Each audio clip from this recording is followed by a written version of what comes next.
Hello students, कैसे हो। हम पढ़ रहे थे बेटा चैप्टर किसका, करंट इलेक्ट्रिसिटी। करंट इलेक्ट्रिसिटी में लास्ट टॉपिक हम पढ़ रहे थे टेम्परेचर डिपेंडेंस ऑफ रेजिस्टेंस और रेजिस्टिविटी का। ठीक है, अब उन्हीं के लिए हम वहां तो पढ़ा था थ्योरेटिकली कंप्लीट, और अब इस लेक्चर में पढ़ेंगे मैथमेटिकली कि किस तरह से रेजिस्टेंस हम निकाल सकते हैं किसी भी टेम्परेचर के ऊपर। ठीक है, टेम्परेचर 10 डिग्री है तो कितना रेजिस्टेंस है, 20 हो तो कितना हो जाए, इन सब के लिए। तो उसके लिए हम पढ़ेंगे सबसे पहले क्या, temperature coefficient.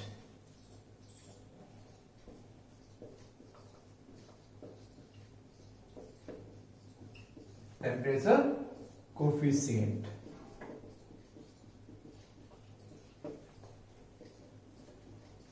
Of the material, अलग अलग मटेरियल का टेम्परेचर कोफिशिएंट हर एक के लिए अलग अलग होता है। मेटल्स के लिए अलग होगी उसकी वैल्यू, इंसुलेटर के लिए अलग होगी, सेमीकंडक्टर के लिए अलग होगी, अलॉयज के लिए अलग होगी।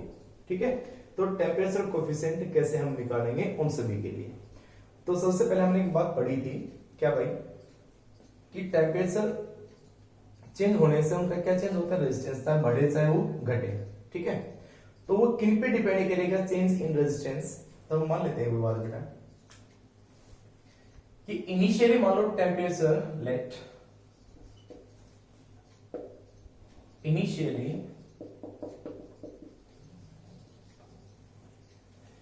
रेजिस्टेंस ऑफ मटेरियल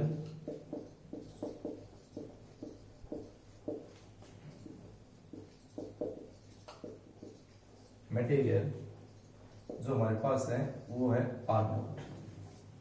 कितना है, आर नोट। किस टेम्परेचर पे, at temperature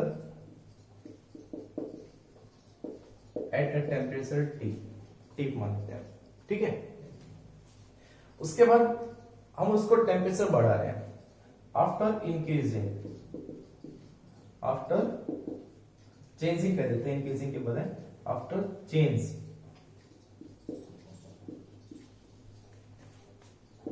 in temperature through कितना बेटा, dt टेम्परेचर बढ़ने से। ठीक है, dt टेम्परेचर बढ़ाने से, तो dt यानी पहले कितना था t, तो t प्लस dt, तो उसका रेजिस्टेंस हम निकालेंगे। आर नोट की बजाय वो टेम्परेचर वाला हमारे पास क्या हो जाए, आर टी या आर एफ जो भी है हम देंगे उसको। तो जो हमारा रेजिस्टेंस आएगा, change in resistance, so change in resistance, change in resistance यानी कि डी आर, वो किस पे डिपेंड करेगा, वो डिपेंड करेगा इनिशियल रेजिस्टेंस के ऊपर कि पहले कितना था। ठीक है, जरूर डिपेंड करता है हमेशा कि change in resistance depends on the initial resistance. पहले कम था तो टेम्परेचर बढ़ने से उसकी टाइम रेजिस्टेंस बढ़ेगा, और अगर पहले उसका रेजिस्टेंस बहुत ज्यादा है तो हो सकता है कम चेंज हो, तो डिपेंड करेगा उसकी। ठीक है, ये सभी फैक्टर्स आप प्लस वन के अंदर जो हमने मेटेरियल थर्मोडायनामिक्स के अंदर हीट के अंदर हमने पढ़ा था कि लेंथ, किसी भी एक वायर की, एक मटेरियल की लेंथ कितनी बढ़ती है कितनी घटती है टेम्परेचर के चेंज होने से, सेम फैक्टर होगा वो, वैसा का वैसा फॉर्मूला आएगा, वहां लेंथ आती है या रेजिस्टेंस आएगा, और कोई फर्क नहीं है। आप उसके अंदर देख सकते हो, जिसमें याद हो तो alpha beta gamma, coefficient of linear expansion, coefficient of areal expansion and the coefficient of volume expansion था ना, alpha beta and the gamma. और हमने रिलेशन भी पढ़ी थी, relation between alpha beta and gamma, तो वो कॉन्सेप्ट पढ़ लेना, वो का वो है हीट का वाला चैप्टर। ठीक है, तो वहां हीट से क्या लिया था हमने, वहां हीट के बढ़ने से यानी कि टेम्परेचर के बढ़ने से लेंथ पे क्या फर्क पड़ता है, एरिया पे क्या फर्क पड़ता है, वॉल्यूम पे क्या फर्क पड़ता है। यहाँ पे क्या पढ़ेंगे, हीट के चेंज होने से, टेम्परेचर चेंज होने से रेजिस्टेंस पे क्या फर्क पड़ेगा, तो वही इफेक्ट होगा जो लेंथ पे इफेक्ट होता है। ठीक है, क्योंकि लेंथ के चेंज होने से रेजिस्टेंस चेंज होता है, तो सेम फैक्टर। तो change in resistance depends on the initial resistance, and change in resistance is also depends on the change in temperature। Temperature कितना चेंज किया, कम चेंज हो तो कम बढ़ेगा, ज्यादा चेंज हो तो ज्यादा चेंज होगा। ठीक है, ये दो आ गए, इन दोनों को क्या कर दो, combine. From first and second, from first and second कितना आ जाएगा बेटा dr, और इस कांस्टेंट को हटाने के लिए यानी कि प्रोपोर्शनल को हटाने के लिए कांस्टेंट टर्म लेते हैं और वो कांस्टेंट टर्म होती है अल्फा, अल्फा। तो alpha R nought dt, alpha R nought dt। और ये जो अल्फा है ना यहाँ पे, वेयर अल्फा इज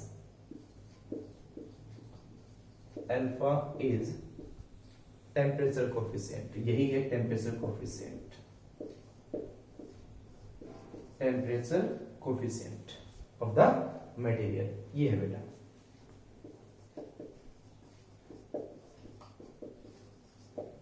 ठीक है, तो ये आ गया चेंज रेजिस्टेंस अगर हम निकालेंगे यहां से। अब क्या करें, हमें निकालना है भाई, पहले रेजिस्टेंस इनिशियल आर नोट था या आर आई था, बाद में आर एफ हो गया, जितना भी हो गया, पहले टेम्परेचर T1 था या Ti था, बाद में TF हो गया, तो कितना आएगा। तो हमें उसके लिए टोटल इस इक्वेशन को क्या करेंगे, इंटीग्रेट किसी भी लिमिट से, कि पहले ये था फाइनल ये हुआ, पहले ये था बाद में ये हुआ, टेम्परेचर या रेजिस्टेंस। तो हम इसको इंटीग्रेट करते हैं। ठीक है, मिला दो, नोट कर लेना इसको, स्क्रीनशॉट ले लिया करो या पोज कर लिया करो उसको। ठीक है, और फिर सारा नोट कर लिया करो।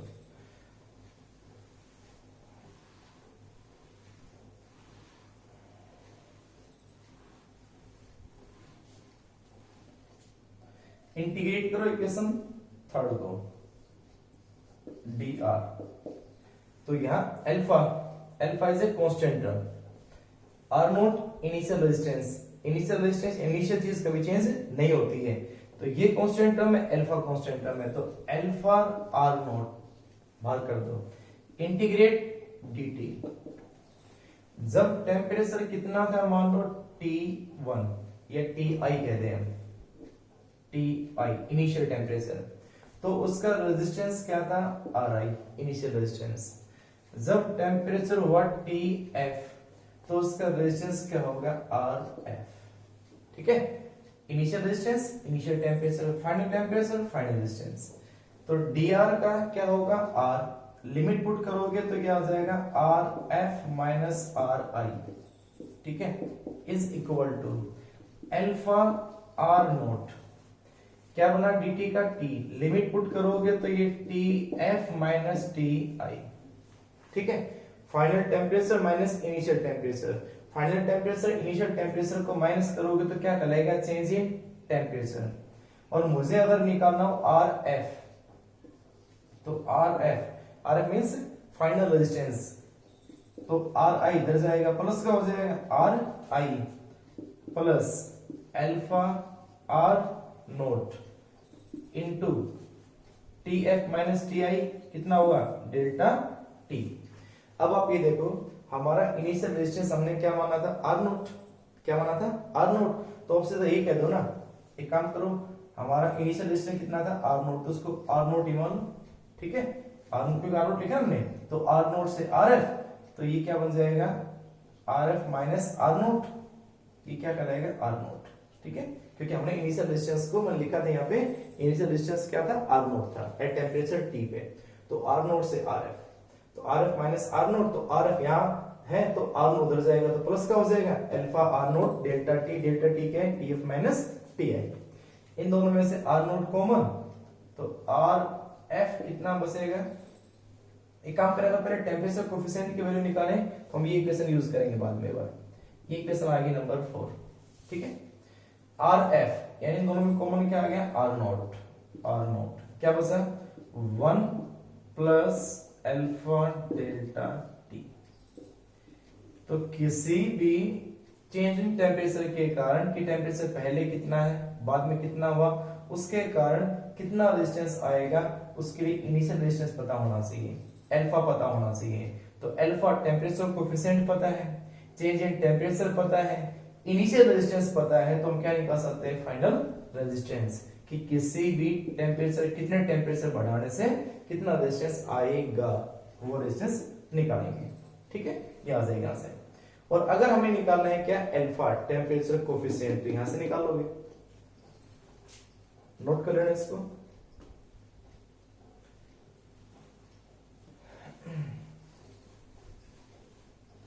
फ्रॉम 4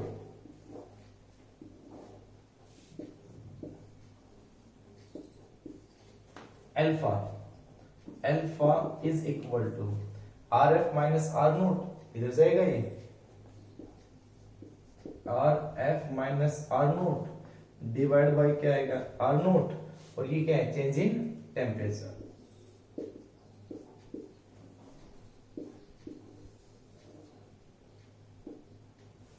क्या है थ्योरेटिकल, अगर इसको डिफाइन करना हो तो it is the ratio of change in resistance, भाई क्या है change in resistance divide by original resistance due to change in temperature multiply by change in temperature. तो कितना रेजिस्टेंस चेंज हुआ पर यूनिट ओरिजिनल रेजिस्टेंस और पर degree change in temperature. इसको note करो, फिर इसको थ्योरेटिकली में लिखवा देता हूं। It is the ratio of, मैं लिख दूं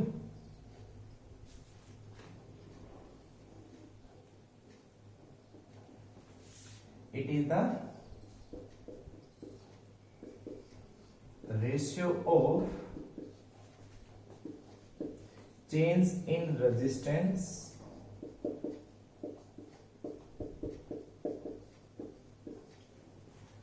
per unit original resistance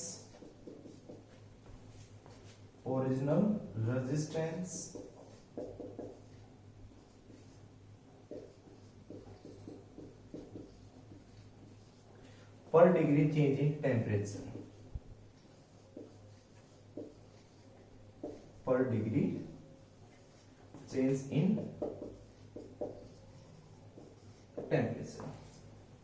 ये थी थ्योरेटिकली डेफिनेशन, ये इसकी मैथमेटिकली है, इसको हमारा डिफिनेशन नंबर 6। ठीक है, नोट करो उसको। It is the ratio of change in resistance per unit original resistance यानी कि initial resistance and per unit या पर डिग्री चेंज इन टेम्परेचर। पर डिग्री चेंज इन टेम्परेचर के कारण कितना उसका रेजिस्टेंस चेंज होता है वो उसके क्या कहलाती है टेम्परेचर कोफिशिएंट। ठीक है, अब इस टेम्परेचर कोफिशिएंट की वैल्यू नोट करो उसके बाद।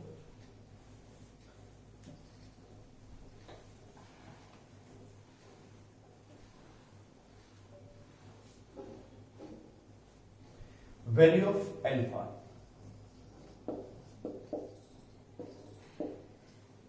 फिक्स वैल्यू नहीं, हम रेंज बताएंगे, कम ज्यादा, कम होगी ज्यादा होगी पॉजिटिव होगी क्या होगी, ठीक है, हम वो बात करेंगे समझिए।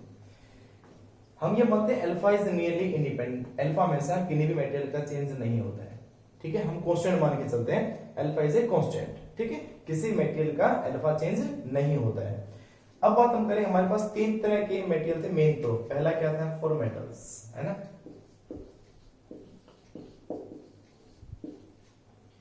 मेटल्स के लिए हम क्या बताया था, बताना मेटल्स के लिए बताया था ना कि इफ टेम्परेचर इंक्रीज, अगर टेम्परेचर बढ़ेगा देन रेजिस्टेंस भी बढ़ेगा, ये था ना, रेजिस्टेंस रेजिस्टिविटी बढ़ेगी।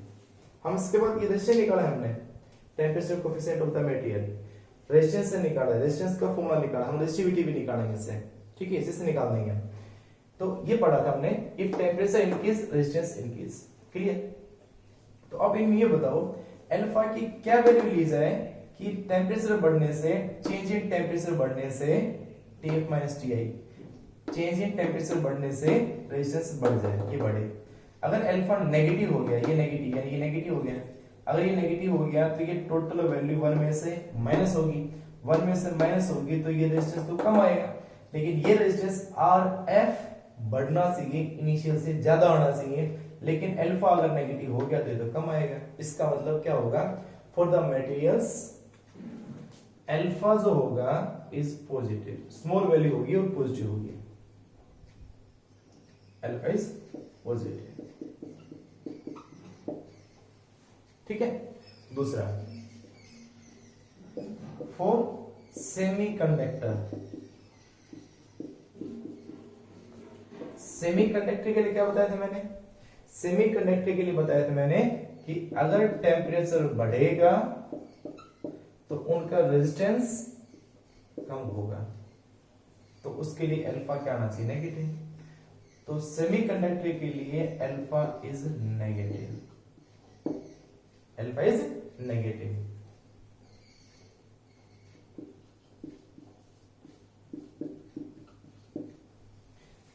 किसी भी न्यूमेरिकल में अल्फा की वैल्यू दी गई, मान लो 0.2, सेमीकंडक्टर है और अल्फा दिया हो 0.2, तो आप उसको क्या लिखोगे, -0.2 लिखोगे, उसको अल्फा के लिखोगे -0.2। न्यूमेरिकल्स पे ध्यान रखना। और मेटल्स के लिए अगर अल्फा दिया होता है 0.2, तो अल्फा से जाके लिखोगे 0.2, और सेमीकंडक्टर में यहाँ पे क्या आ जाएगा, माइनस पॉइंट, वो माइनस नहीं लिखेगा न्यूमेरिकल में, वो -0.2 नहीं देगा आपको, वो लिखेगा 0.2 या 0.1, एनिमल कोई भी वैल्यू दी मिलेगी तो आप उसको यहाँ पे लिखोगे माइनस न्यूमेरिकल्स के लिए।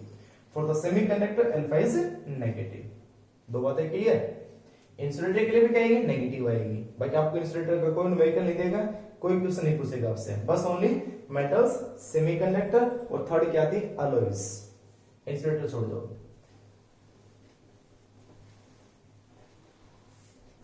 और नंबर थर्ड अलॉयज।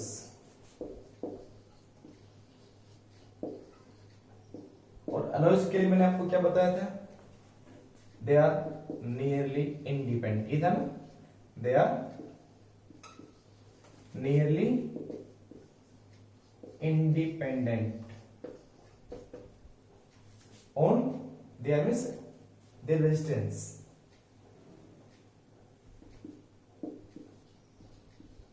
their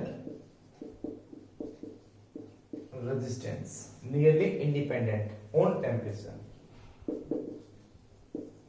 ये था ना कि उनका रेजिस्टेंस टेम्परेचर पे क्या था, इंडिपेंडेंट। और वो इंडिपेंडेंट कब हो सकता है, जब ये टेम्परेचर बढ़े, टेम्परेचर तो बढ़ेगा या घटेगा, टेम्परेचर बढ़ने और घटने से ये सेम रहना चाहिए, ये चेंज नहीं होना चाहिए। इसके लिए क्या होगा, अगर ये घटे और बढ़े, इसके लिए आप सीधा क्या कर दें, अल्फा को 0 कर दें। अब 0 हो नहीं सकता, तो क्या कर दें, नियरली 0। तो अगर अल्फा की वैल्यू नियरली 0 हुआ, तो ये ना के बराबर चेंज, ये ना के बराबर चेंज, तो ये भी ना के बराबर चेंज। ठीक है, तो हम क्या कहेंगे, फॉर द अलॉयज, अलॉयज के लिए अल्फा जो होता है वो नियरली इक्वल टू 0, अल्फा की वैल्यू 0 के लगभग इक्वल होती है। ठीक है, और 0 होगी तो बिल्कुल आर एफ किसके बराबर, आर नोट के। अरे ये 0 हो गया, ये 0 हो गया, तो ये 0 हो गया, तो R F, R nought into 1, तो क्या बना, R F equal to R nought, R F nearly is equal to R nought, यानी इनिशियल रेजिस्टेंस फाइनल रेजिस्टेंस के इक्वल होगा, यानी वो नियरली क्या होगा, इंडिपेंडेंट। तो यहाँ मैथमेटिकली और थ्योरेटिकली दोनों के अंदर हमें वो कॉम्बिनेशन मिलाना था, करना था। ठीक है, आगे बात समझ में। तो ये हमारे पास 3 थे। मेटल्स के लिए अल्फा पॉजिटिव होगा क्योंकि टेम्परेचर बढ़ने से रेजिस्टेंस और रेजिस्टिविटी बढ़ती है। सेमीकंडक्टर के लिए इनवर्स होता है, टेम्परेचर बढ़ने से रेजिस्टेंस कम होता है, तो अल्फा क्या आएगा, नेगेटिव। और number third, alloys they are in resistance, their resistance are independent, nearly independent on the temperature, so alpha is nearly equal to 0, then RF is nearly equal to R naught। Clear? ठीक है, ये तो मैंने आपको समझा दिया। Temperature coefficient आपको आ जाए पेपर में कि टेम्परेचर कोफिशिएंट डिफाइन करो in the terms of resistance. अब इसको आपको बताऊंगा इसी का temperature coefficient in the terms of resistivity. ठीक है, ये था इन टर्म्स ऑफ रेजिस्टेंस। हम कह सकते हैं हेडिंग डाल देना, temperature coefficient of material in terms of resistance. इस पहले वाले को तो इन टर्म्स ऑफ रेजिस्टेंस, तो ये सारा का सारा आ गया। ठीक है, उसके बाद अगला करना इन टर्म्स ऑफ रेजिस्टिविटी, पूरा डेरिवेशन नहीं करना, फिर सीधा लिखना फ्रॉम इक्वेशन 5 एंड 6। ठीक है, फिर अगला लिखना temperature coefficient of the material, heading डाल देना अलग से, temperature coefficient of the material in terms of resistivity, resistivity की टर्म में करना उसके बाद में।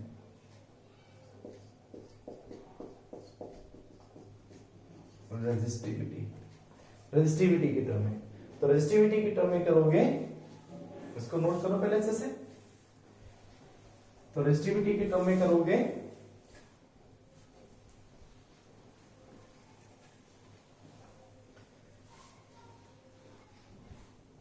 तो लिखेंगे फ्रॉम इक्वेशन 5, ऐसी जगह ना वी नो फ्रॉम 5, तो ये हो गया ना कि हमें पता नहीं क्या है क्या नहीं, कौन से 5 है वो। तो we know R F is equal to R naught 1 plus alpha delta T. ठीक है, हमें ये पता था R equal to rho L by A होता है, पता हुआ ना, resistance equal to rho L by A, but R is equal to rho L by A, तो रख दो यहाँ पे। तो R की जगह रो एल बाई ए लिखो, तो यहाँ पे क्या आ जाएगा, रो की जगह आ जाएगा रो एफ। लेंथ चेंज नहीं हो रही, एरिया चेंज नहीं हो रहा, ठीक है, is equal to R naught होगा तो रो नोट इनिशियल रेजिस्टिविटी, ना लेंथ चेंज हो रही ना एरिया चेंज हो रहा, into 1 plus alpha delta T, 1 plus alpha delta T. L by A से एल बाई ए कैंसिल, तो rho F is equal to कितना है, rho naught 1 plus alpha delta T. बताओ वही आया कि नहीं आया, है ना।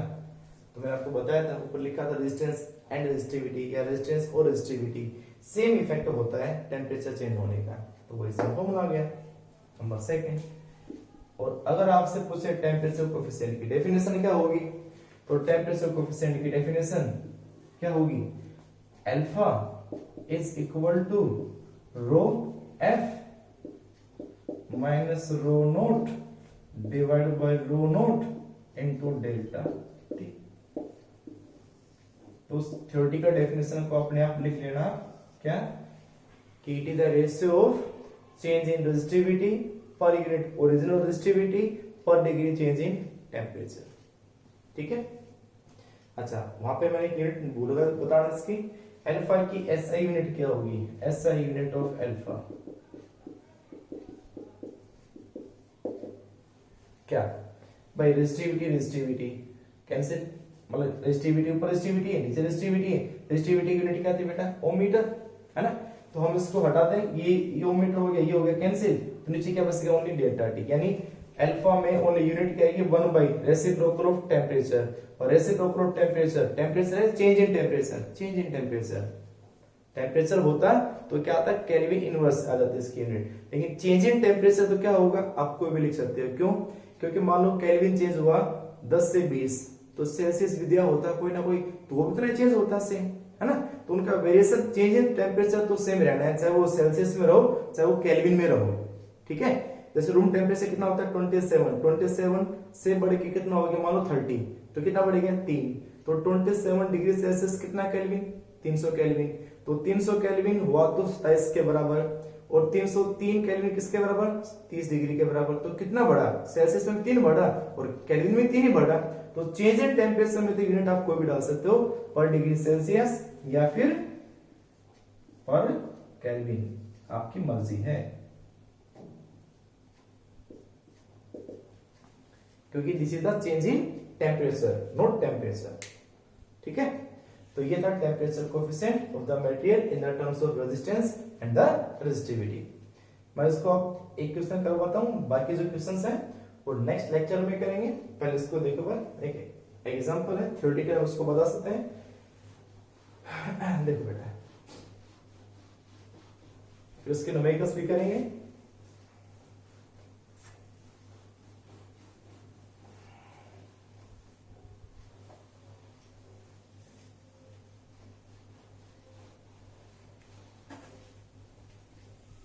जैसे आपको एक क्वेश्चन दिया गया है कि हमारे पास 2 रोड है, एक ये है जिसकी लेंथ है L और जिसका एरिया ऑफ क्रॉस सेक्शन है A, ठीक है। इसी के साथ एक और हम रोड जोड़ देते हैं। एट प्रेजेंट दोनों की लेंथ को मैं सेम मान रहा हूं, एरिया भी सेम मान रहा हूं, दोनों length same area same, length same area same. और न्यूमेरिकल में इसको दूसरा चेंज करके L को 12 भी कर सकते हैं, एरिया को 12 भी कर सकते हैं, A/2 भी कर सकते हैं, कोई बात नहीं। ये 2 अलग अलग हमारे पास है, A नंबर 1 A नंबर 2, ठीक है। लेकिन इन दोनों का नेचर अलग अलग है, दोनों का नेचर अलग अलग है। मान लो एक को मैं ऐसे कर दूं, ये एक हो गया, और ये हमारे पास है दूसरी, ये अलग है, ये अलग है। तो अलग होने का मतलब क्या होगा कि इसकी रेजिस्टिविटी ρ1 है, इसका टेम्परेचर कोएफिशिएंट α1 है, इसकी रेजिस्टिविटी ρ2 है, इसका टेम्परेचर कोफिशिएंट α2 है। ठीक है, ρ1 α1 ρ2 α2 ये आपको दो दिए गए हैं।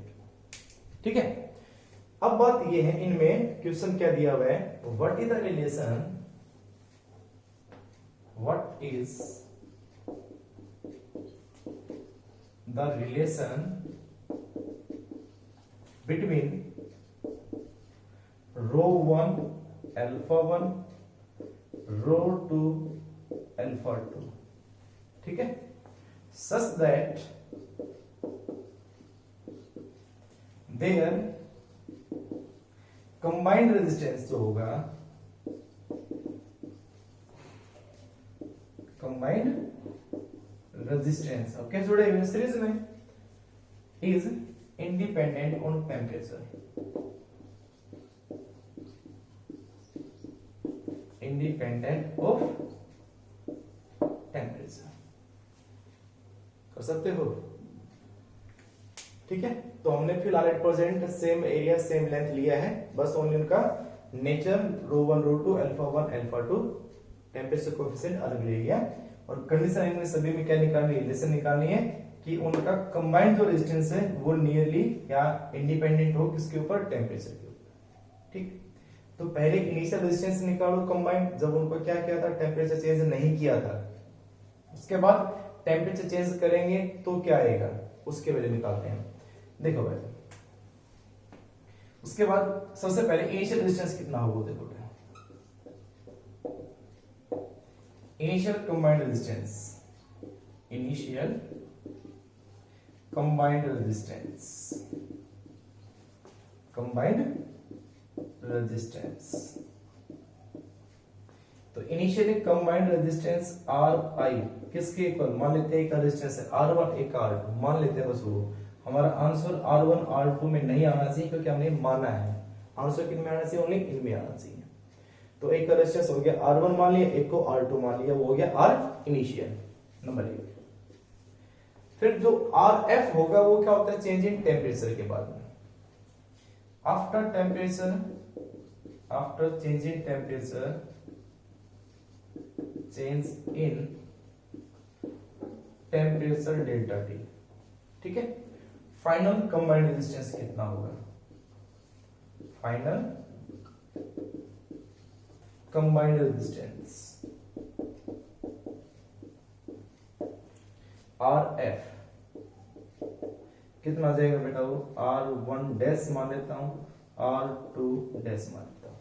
ठीक है, इक्वेशन नंबर सही है, क्लियर बेटा। और इसमें साफ साफ लिखी हुई है कि उनका जो कंबाइंड रेजिस्टेंस है वो इंडिपेंडेंट ऑफ टेम्परेचर पे, यानी कि डेल्टा टी बढ़ने से आर आई और आर एफ पे वो चेंज नहीं आएगा, आर आई और आर एफ दोनों क्या हो रहेंगे, सेम। ठीक है, क्वेश्चन नोट कर लो अच्छे से बात।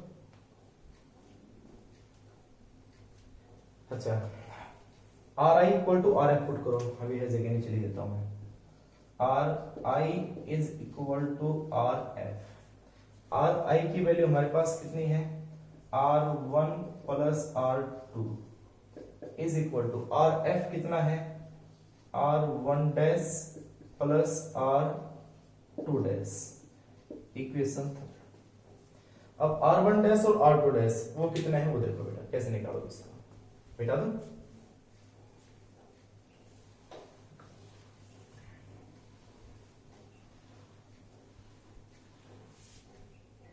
ठीक है बेटा, देख लिया,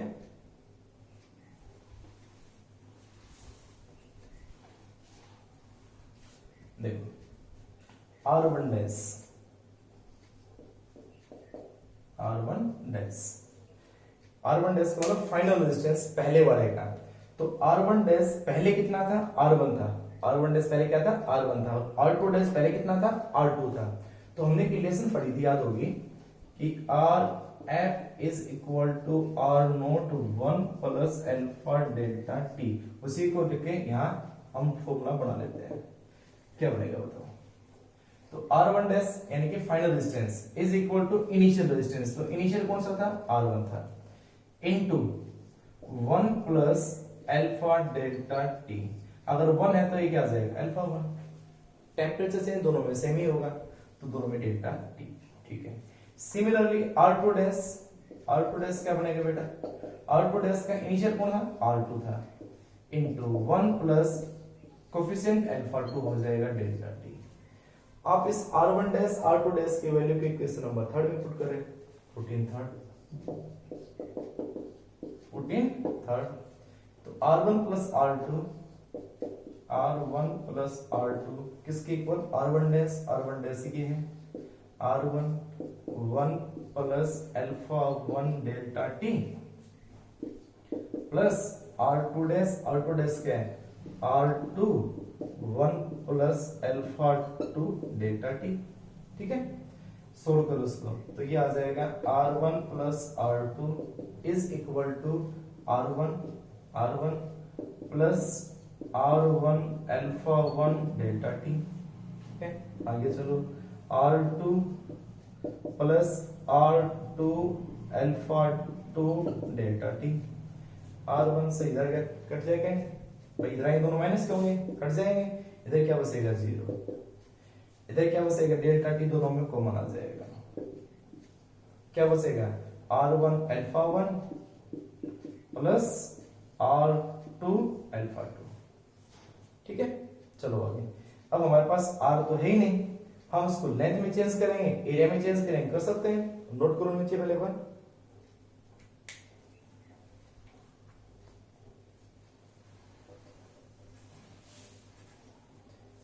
तो कितना आ जाएगा बेटा, बट इक्वेशन नंबर आ गया number 4, but R equal to rho L by A, तो 0 डेल्टा टी टेंड्स टू 0, ठीक है। तो यहां बचेगा R1 आ जाएगा रो एल बाई ए, है ना।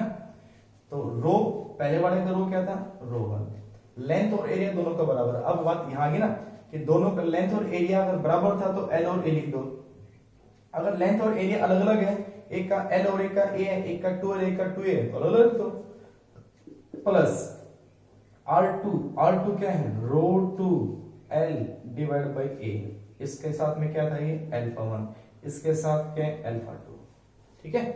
तो रो L बाई ए इसके लिए बन गया, रो L बाई इसके लिए हो गया, ओनली रो 1 इसका है, इसका रो 2 है। फिर बात कर रहा हूं, अगर एरिया एक का ए होता है एक का 2a, तो पहले वाले का ए, इसका 2a, इसका L, इसका 2L, तो रख दो, इसका भी आंसर आ जाता है, इसे हम निकाल देते हैं, ठीक है। तो फिलहाल सेम आना था तो हम सेम से निकाल सकते हैं। अब आप खुद ट्राई कर लेना कि लेंथ एक की L है, दूसरे की 2L है, एक एरिया A है, दूसरे का 2A है, तो यहां तक तो सेम आएगा, यहां तक बिल्कुल सेम आएगा, यहां तक जाके यहां जाके चेंज हो जाएगा। तो L बाई ए क्योंकि इक्वल टू 0 है, कैंसिल, क्या बचा, rho 1 alpha 1 plus rho 2 alpha 2 equal to 0, rho 1 alpha 1 rho 2 alpha 2 equal to 0। तो ये रिलेशन आ गया बस आपके सामने। तो हमारे पास 4 फैक्टर बच गए, एक रो 1 अल्फा 1 बच गया, एक रो 2 अल्फा 2 बच गया, तो rho 1 alpha 1 plus rho 2 alpha 2 equal to 0। तो ये रिलेशन होती है इनके बीच में, ठीक है। अगले लेक्चर में इसके और न्यूमेरिकल सम करेंगे टेम्परेचर कोएफिशिएंट के। तब तक के लिए बाय, खुश रहो, मजे में रहो।